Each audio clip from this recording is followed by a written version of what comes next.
Hello Hasbro fans, this is Scepter's Destroyers with another Star Wars action figure review, and going over our other Star Wars Discover the Force figure I got recently from that wave. We have the Naboo pilot. So first up we'll take a look at the packaging. Of course you have the Darth Maul packaging, and of course the Naboo pilot there, and picture here. And the back of the packaging reads Naboo N1 Starfighter Pilots Battle Droid Starfighters. Of course you get a 3D image of it there, so if you want to pause the video and watch it in 3D with your 3D glasses, feel free to do so. Let me just tilt the camera back actually. There we go.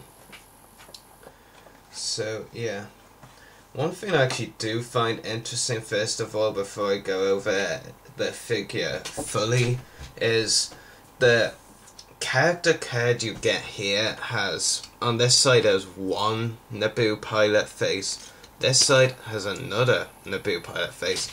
The figure, however, does not use either. It's just a completely random face that isn't any of the pictures from the movie or whatever on the either card or the packaging. It's just none of them, it's just some other face. I'm not saying that's a bad thing, it's just something I felt would be good to point out. And also I have to say that the head sculpt is only thing different from this and the Rick O'Lee figure that was also released this wave, but I'll get to that more soon enough.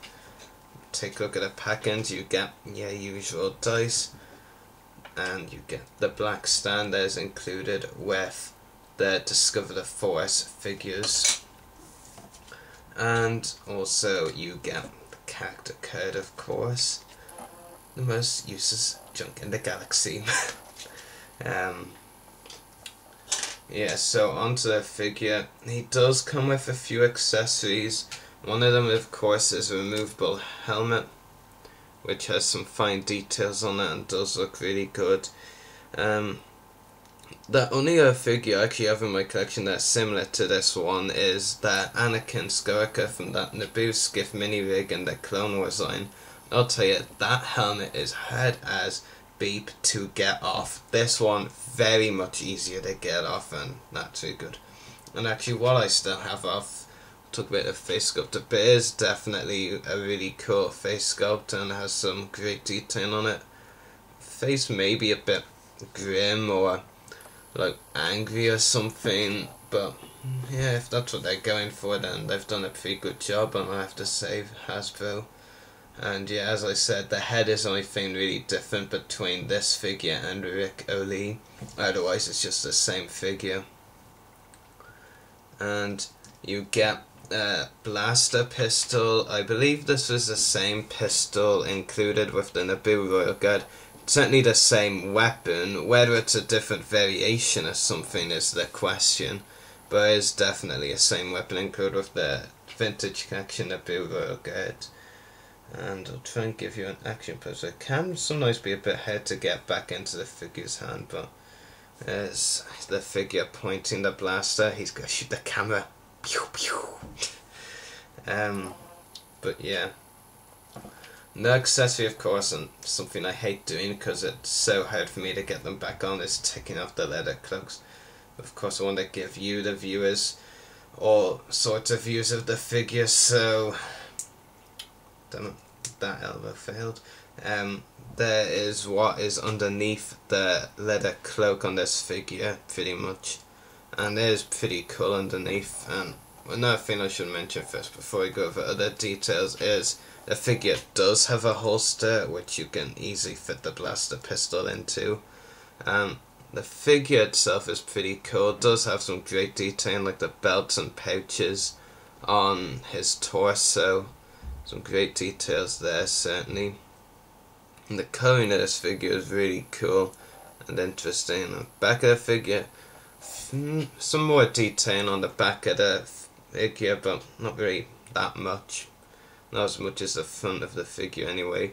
But it does have some nice detail. Anyway, articulation, ball jointed head, ball hinged shoulders, when you can get them to move those. Elbows, okay, it's just not my day for articulation. There we go.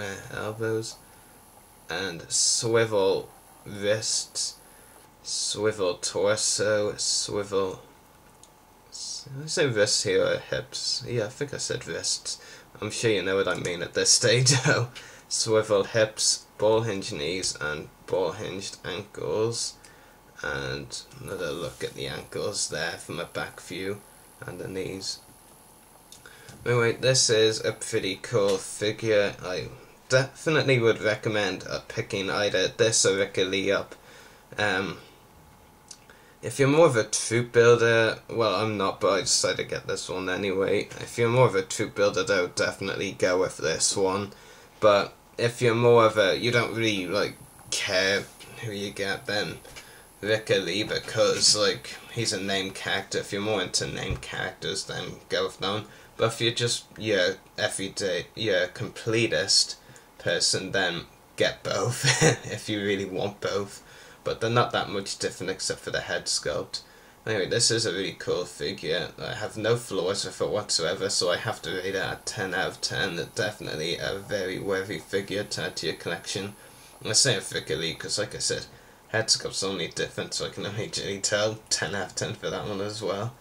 Really, because accessories and all are the same, and I've no problems with this one, therefore if I got Ricky Lee it won't be any different. But anyway, hope you've enjoyed this review. May the force be with you, and happy hunting.